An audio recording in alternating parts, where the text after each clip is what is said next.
In 1932, John Gielgud starred in and directed Richard of Bordeaux, and Gwen was his Anne of Bohemia. The play was a rip-roaring success, and Gielgud became nothing short of a matinee idol, mobbed at the stage door by adoring fans. The critic, James Agate, wrote of Gwen, "If Miss Ffrangcon-Davies is not the best actress in England, there is certainly none better."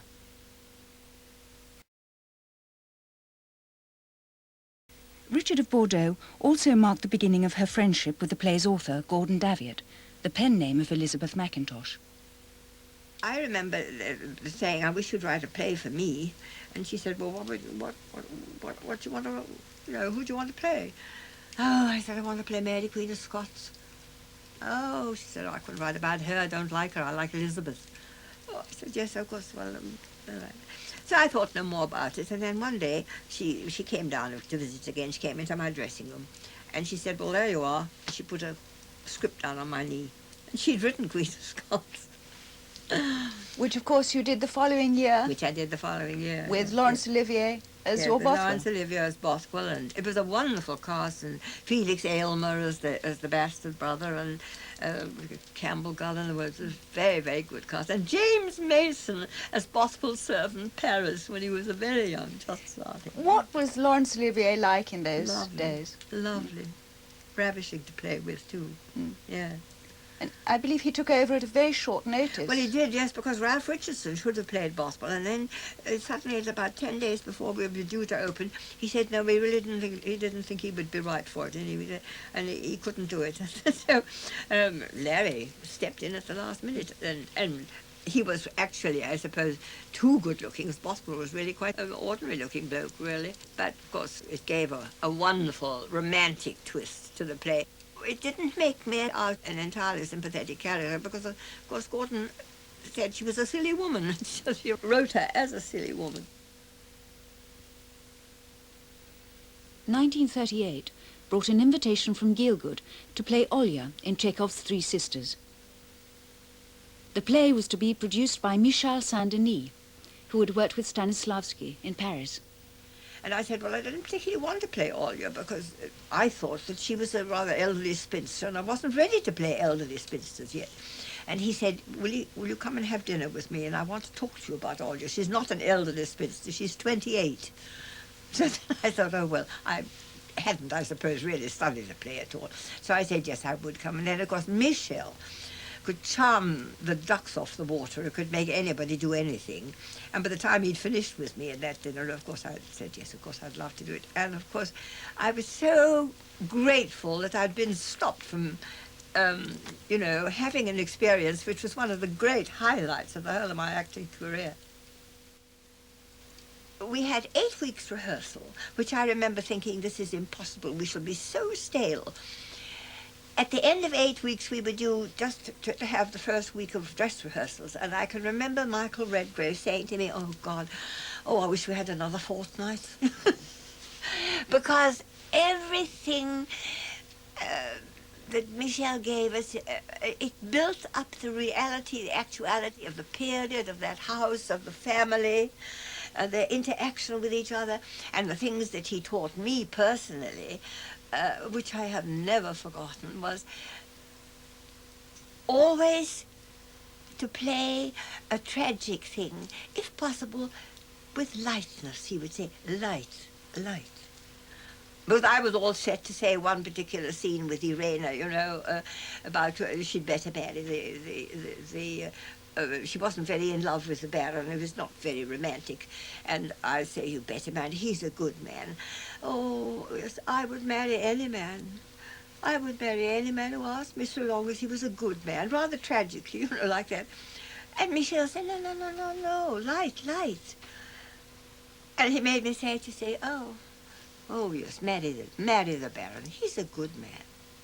Oh, I would marry any man. Well, a little yawn, because it was the middle of the night, so long as he was a good man. Ravishing always to play against the obvious surface line. I never forgot it. He was a great inspiration to us all. Later that year, Ivor Novello, a childhood friend of Gwen's, took his first Shakespearean role, Henry V. Ivan Novello was going to put on a production of Henry V at Drury Lane. He'd always wanted to do it, and Lewis Casson was going to direct. So Lewis said, would I play the part of the chorus? And I said, yes. I'd never played the part, and visions of myself, you know, dressed in scarlet robes with great scrolls and carry on that you usually get when you're asked to play the chorus. And I said, yes, that'll be fine. And he said, you're going to play it as a page. So my mouth fell open because I'd never been a principal boy. That I hadn't done. And he said, yes, you're going to be a page.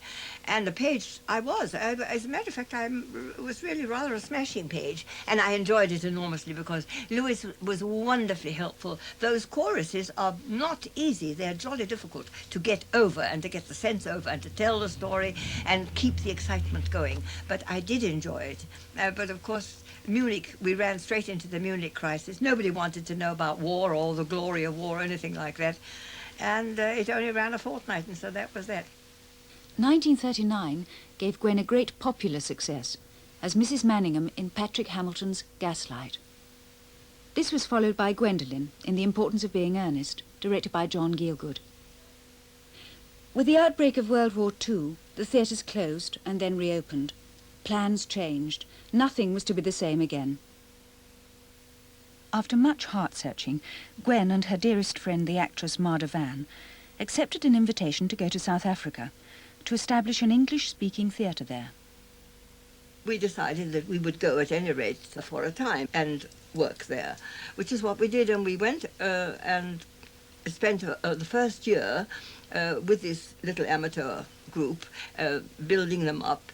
But what we did do was, from the very first, we said we had come to do not the ordinary commercial theatre, but to do worthwhile plays. So our very first one, which really was very ambitious of us, was Priestley's I Have Been Here Before, which was quite a controversial play. And people said, oh, Pretoria audiences, they won't like it, they won't understand it. But of course it was entirely untrue. The Pretoria audiences loved it. They hadn't been given that kind of affair before, but they took it in their stride and loved it very much. And then we did Twelfth Night, when everybody said, oh, Shakespeare, that's death, they don't like Shakespeare. But of course they hadn't seen Shakespeare done in the way in which we had been doing it in England, bringing it to life and not making it a lot of a stuffy sort of rodomontade, you know. The company continued to present an ambitious programme of plays with great success. In 1950, Gwen returned home more or less permanently for a much-acclaimed season at Stratford, working as part of a most illustrious company under the directorship of Anthony Quayle. It was a stimulating and wonderful experience to be at Stratford, because I'd never worked in repertory before. And so every time when it was, oh, it's lovely, it's going to the theatre, I'm going to play Regan or I'm going to play the Queen. And one was fresh and excited, not the sort of grueling thing of night after night, the same thing. And I found it very stimulating and lovely. In 1956, George Devine asked Gwen to play in the Mulberry Bush during the English Stage Company's first season at the Royal Court. Well, in point of fact, the Marlborough Bush, it was not a success. We opened on a bank holiday, which was not a very good day to open because, of course, the critics all had to come back, which they didn't like very much. So they weren't very kind to us. And then the company was already starting to rehearse a new play by an unknown writer called John Osborne, called... Look Back in Anger. Look Back in Anger, of course.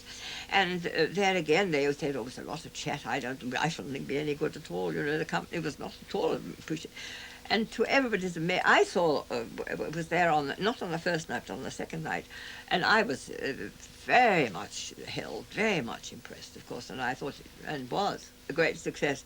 Well, it did for, you know, it made the Royal Court. It was laid the foundations of their great success with all the avant-garde play that followed after, yes.